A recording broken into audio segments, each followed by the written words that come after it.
Bismillah ar-Rahman ar-Rahim. One of the great Imams of the Muslims, Imam Sha'bi rahimahullah, was sent on a mission on behalf of the Muslim king, Abdul Malik ibn Marwan. And during this mission he was to convey a message from the ruler of the Muslims to the ruler of the Roman Empire at that time, or the Byzantine Empire. So the king that he was sent to started speaking with him and asking him a whole bunch of questions. And Imam Sha'bi answered and responded to those questions very firmly and confidently. The king became more and more impressed. And during the course of the discussion, the king asked him that, are you one of the members of the royal family, or are you just a regular citizen? He said, no, I'm just a regular citizen, I'm not royalty. So the king sent him back with his message, and on top of that, give him another slip. He said, when you go back to your king, make sure you give him this slip as well, and don't forget. So Imam Sha'bi came back, he gave him whatever message he had to give him, and he forgot about that little slip. And that slip he recalled only after a few days. As soon as he recalled, he went back to the king and said, this was also given to me. He gave it to me at the end, just as I was departing, and it was in my luggage. I just recalled it now and I gave it to you. So when he gave him the slip, the king asked him, what was the discussion about? So he said, he asked me these questions and so on and so forth, and I responded, and then he asked me this question, and after I told him that I'm not from the royal family, I'm just a regular person, then he gave this to me. He said that, do you know what this slip says? He says, I don't know. He says, it says that I'm surprised at a nation that has a man like Sha'bi amongst them, and they still chose someone else to be their king. Now, Abdul Malik ibn Marwan, he says, look, that's what he wrote to me. So Imam Sha'bi responded in a very modest way. He said, no, I would never imagine such a thing. Then Abdul Malik said, do you know why he wrote this to me?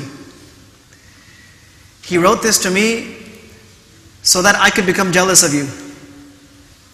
That there is someone who could contend for my throne. There is someone who could challenge me for my throne, or there is someone who is more eligible for my throne while I'm alive.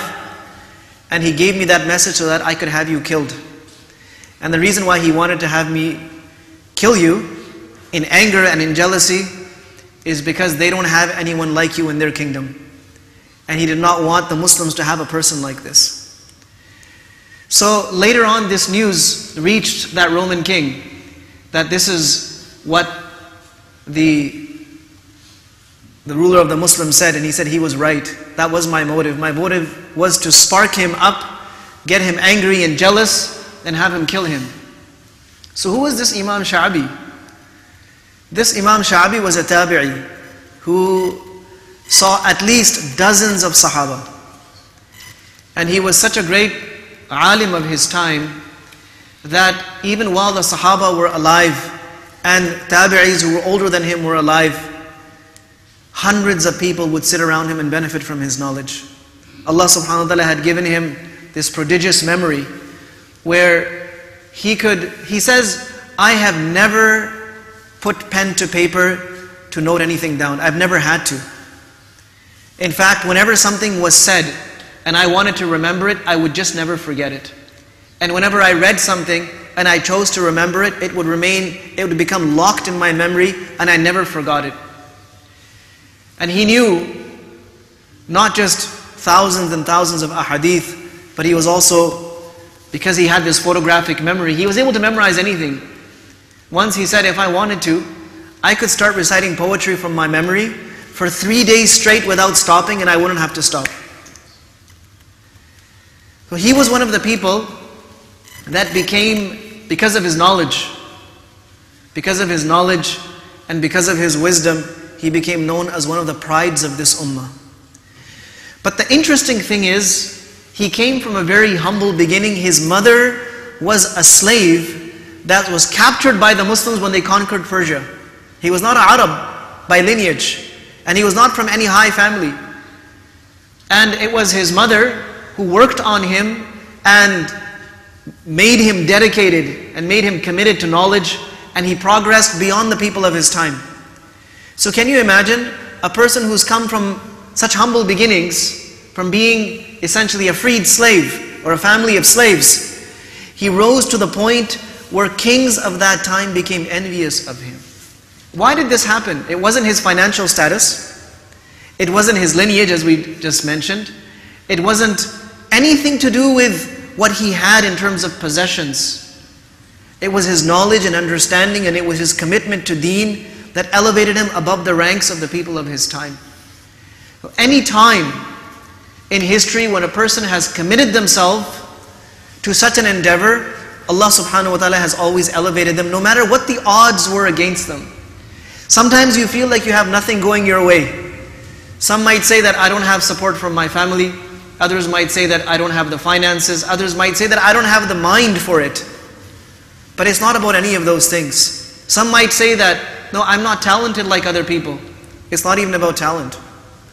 In fact, according to studies, more than 80% of the talented people in this world are doing absolutely nothing with their talent. More than 80%. That's irrespective of what field of life we look at. Whether it's athletes, intellectuals, mathematicians, people who can do amazing feats, it doesn't matter. More than 80% of the talent in this world goes to waste. So then who are the 20%? Those are the talented people who also have the sense to work hard and not give up.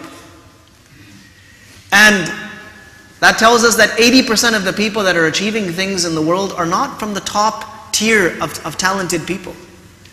They're from the top tier of the most hardworking people. You can never take responsibility for being the most talented or the smartest, most intelligent or gifted person. You can never guarantee that you will ever be that person. But there's one thing you can guarantee, and that is that you will be the hardest working person in the room, or in the class, or in the school, or in that area, whatever it is. That's one thing you can guarantee, that you will work harder than others. And that's where you will get your edge. You will get your edge from the hard work you do. Otherwise, talent is extremely, extremely overrated. And coming from a high family or a famous family, extremely overrated. Coming from a wealthy family, extremely overrated. And we see in history over and over again, some of the people that achieved the greatest achievements had none of those things to their benefit. So may Allah subhanahu wa ta'ala also enable us to overcome our obstacles and set our mind on those tasks that we really need to achieve, and then commit ourselves to them and not waver, not look at what everyone else is doing, and just keep working until we reach those goals. May Allah subhanahu wa ta'ala make it easy for us. Wa sallallahu wa sallam wa baraka ala nabiyyina Muhammad wa ala alihi wa ashabihi.